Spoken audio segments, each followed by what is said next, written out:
We'll start left side, front row. Jon, what did you think of your team's performance for the first 53 minutes, and what was the last 7 minutes like for the coach behind the bench?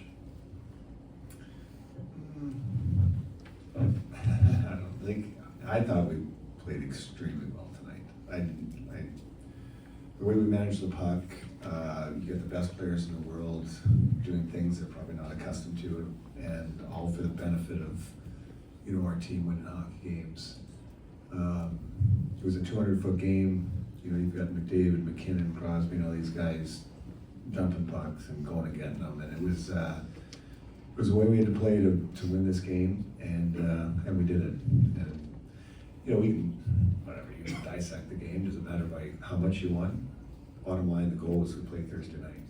So, if anything, we got great video for 5-on-6 if we did Thursday. Left side, second row. Yeah, Jon, you mentioned Crosby, McKinnon, McDavid.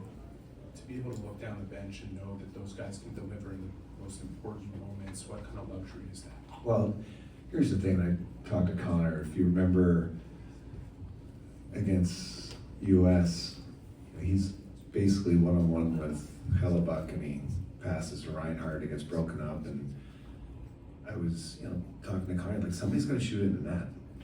So why not you? And, to see what he did in the first goal of the game, he just, he kind of circled down and got it. And, Stoney gave him a great screen, but, meeting with those guys last night, it was, you're to win hockey games, you have to be so selfless. But it's weird how you have to tell the players at times to be selfish. And being selfish is like, you have to shoot in the net. Don't. And, McKenna did it twice, and back did it once, and Crosby was a little bit more distance, but it's good. So you're saying you met with those three specifically, or the team? Well, no. Okay. No. Yeah, don't read it. But you talk to your best players, and that's, a lot of the message was going into today's game. Coach, how did it feel to have Cale Makar back out there, and then knowing he'll be there for Thursday's game? He's a star, and just to you can play half the game, and he's a one-man breakout. He just glides out there on the ice, but his reads are phenomenal, and it's a luxury. Let's be honest, and it was so glad to have him back. Right side, first row. Hey, Jon, you elevated Braden Point to that line with McDavid and Stone. How do you think that changed your game and your offense?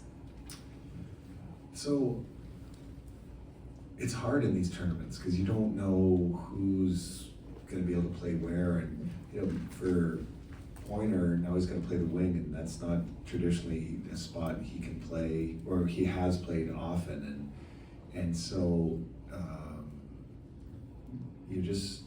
it's short-term trial and error, and you see which guys are going and which not, and then you kind of get this feeling, okay, this should be able to work with this, but I can't come into this tournament and sit here and say, hey, I'm gonna put Braden Point with Connor McDavid. Like, there's a little process to this, and you actually have to watch him play and then see what he needs.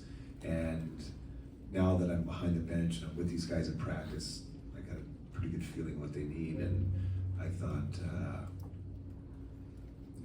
Pointer would be a good fit with him, and he was. Left side, third row. Coop, the betting markets have the Americans favored on Thursday, and I was wondering if you consider yourselves the underdogs. I don't know. Listen, it's betting has become quite an industry now. It's amazing that we sit here in a press conference talking about gambling. So I don't care. Who's favored, who's not. We come in here to win this, and it's I don't know who's making. Are you making the lines? I wish. Yeah, so I don't know who's making the lines, but I'm really looking forward to the game. This is why we came here, and regardless if other people out there say we're the underdogs. I mean, everybody in that room thinks we have a really good chance to win. Left side standing. How much, John, though, is getting another crack at the U.S. been a motivating factor for your players after Saturday night? How much do you think? I can't sit here and say that is the case. Like, even if the U.S. wasn't in the final, we wouldn't be like, well, we don't want to be in. We want in this, and we came here for this purpose, and now it's win one more game. It just happens to be against the team that beat us after the fireworks that went off on Saturday night. So I think it should be a pretty good made-for-TV event. Left side front row. John, what you said off the top, having the best players chipping pucks in and dumping pucks and going after it, I'm wondering, what role does Sid have in selling that to the room, if any, and just how have you seen him interact with some of the guys who are representing Canada for the first time in an event like this? Are there any takeaways from how you've seen him interact with the group? I have, and I've got a ton, and probably a lot more will come out after this tournament ends. But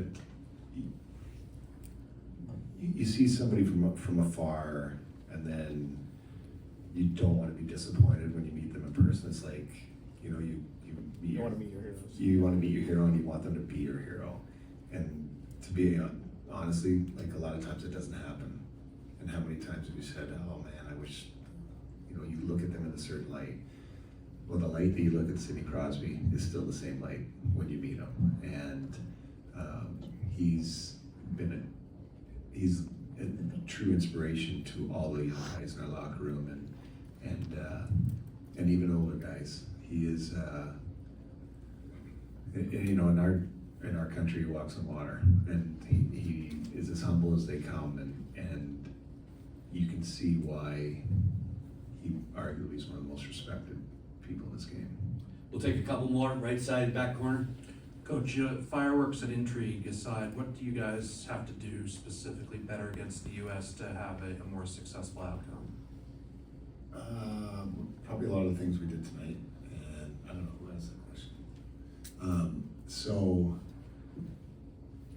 a lot of this game is about puck management, and sometimes it's not as fun to watch. There's a lot of hard work because much of the game you might be working without the puck, but when you put it in places and go get it back, you can lean on teams, and I think we did that.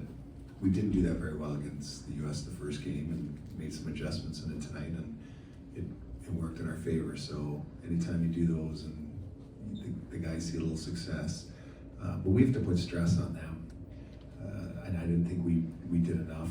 And there was a lot of tribute to them too. They have a phenomenal team, and they defend and play hard. So I think you're going to see two really evenly matched teams go at it. I think I said that City of Boston will be treated as something special, I think, Thursday night. Left side, third row. John, Sam Reinhart's certainly not the flashiest of players, but he does so many things well, whether it's scoring or defensively. You've been on the other bench plenty of times against them recently, but I just wanted to get your take on coaching him and what it's been like in terms of just watching the way he does things.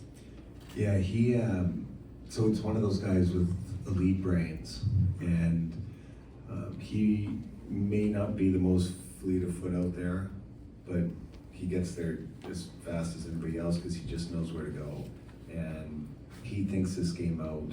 And what I really like about a lot of his players in this team, what did he have last year? 50? Was it? Yeah. So he has damn near 60 goals, but he does not sacrifice his defensive game. Like, Reinhardt's not a cheater, and those are tough traits to have. And for guys, you don't find a lot of them that guys score that many goals and are that savvy and smart defensively. So he's that kid's a winner. Last one, staying in that same row. Their third pairing only got 11 and change, and that's 3 of your 4 goals. So is that by design, or does that just happen? What, for You Finland? guys scored 3 of your 4 goals with goalie in the net with their third pairing out there, and they only got 11 and change for the game. I don't know. There's probably I can't sit here and say that. I don't coach their team, so I think Finland has a really good team, and it's probably a little fluke. I mean, Ryan McDonough, and usually he's +4, but the odd game he's -4, and he's a defensive star. So it sometimes happens. Probably a little coincidence tonight, but just the way the game plays. Sometimes puck goes in the net, and you're out there, and it sucks. And I probably felt for those guys tonight, but I can't sit here and say because they're on the ice. That's what happened. Thanks, John. Yeah.